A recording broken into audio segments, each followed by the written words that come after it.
জায়গায় আমি অ্যাম্বুলেন্স চালাচ্ছি বা আমার কোনো গাড়ি, আমার নিজের প্রাইভেট গাড়ি আছে, অ্যাম্বুলেন্স চালায় না, কিন্তু কারোর অসুস্থ হয়েছে, এদিকে আসো সবাই, এদিকে আসো, খুব অসুস্থ হয়েছে, কিন্তু আমার সেই গলিটা খুব ছোট, যেই গলিটায় পেশেন্ট তো আর দৌড়ে দৌড়ে চলে আসবে না, পেশেন্ট হেঁটে হেঁটে লাফাতে লাফাতে চলে আসবে না। সেই ক্ষেত্রে ভাবুন, এখান থেকে মোটামুটি যদি আমার আন্দাজ ধরে মনে হয় মোটামুটি 300 ফুটের মতো, 400 ফুটের মতো আমার এমন গলি, সরু গলি, সামনে যাবে, পেছনে আসতে পারবে না, বা ওখানে গাড়ি ঘোরানোর জায়গা নেই, পেশেন্ট সে অসুস্থ। তা আমার যদি প্রাইভেট গাড়িও হয় বা অ্যাম্বুলেন্সও হয়, সেই ক্ষেত্রে কিন্তু আমাকে নয় ব্যাকে ঢোকাতে হবে, নয় ফ্রন্টে ঢোকাতে হবে।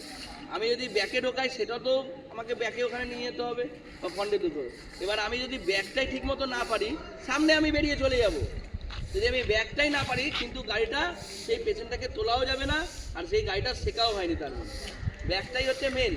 সামনে সবাই গাড়ি ঘুরিয়ে ঠুরিয়ে চলে যাবে, কিন্তু ব্যাকের ক্ষেত্রে কি হবে, আমাকে যদি আমি ব্যাগটা ভালো করে শিখি, যখন ব্যাকে কি হয়, ডান দিক বাঁ দিক, এক্সিলারেটর, ক্লাচ, ব্রেক দিতে হয়, তার জন্য কি আয়না, মুখ, চোখ সব মনে সতর্ক রাখতে হয়। ব্যাকে সামনে কি আছে, সামনে আমি সোজা চলে যাচ্ছি, আমার কোনো অসুবিধা হয় না, কিন্তু ব্যাকের ক্ষেত্রে আমাকে আস্তে আস্তে আমাকে ওই জায়গাটা পুট করতে হবে। কেন ব্যাকে বাচ্চা চলে আসবে, লাইট পোস্ট থাকবে, পোল থাকবে, গাছ থাকবে, কল থাকবে, কারোর বাড়ি বেদি আছে, বেঁকিয়ে ডান দিকে গাড়ি তো আর ট্রেনের মতো যেরকম বেঁকা যায়, রাস্তাও সেরকম বেঁকা হয়।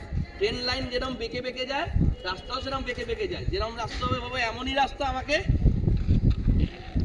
এইখানে পেশেন্টের বাড়ি, আর আমাকে গাড়িটা এইখান দিয়ে ঘোরাতে হবে, তার মানে আমাকে ঘুরিয়ে এখানে আসতে হবে, তার মানে সেরমভাবেই আমাকে আস্তে আস্তে ঘুরিয়ে আমাকে বুঝতে হবে। আর যদি আমি গাড়ির পেশেন্ট যদি আমি গাড়ি না ঘুরে, তো এতটুকু তো আমার মোড় অব্দি নিয়ে যেতে হবে, ততটুকু যাবে, তারপরে না টেচারে হবে বা কিছু করে আসবে।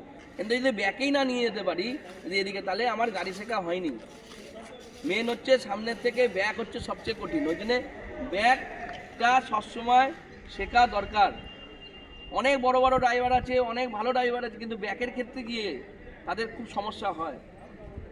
অনেকে স্বীকার করে, অনেকে স্বীকার করে না। ব্যাক হচ্ছে, যে ব্যাক শিখবে সে সব গাড়ি মোটামুটি ব্যাক শিখলে সব গাড়ি কোনো অসুবিধা হবে না। কেন ব্যাকে করতে করতে, প্র্যাকটিস করতে করতে অন্য গাড়ি, অন্য সামনে যাওয়া, এ করা সব ভালো করে শিখে যাবে।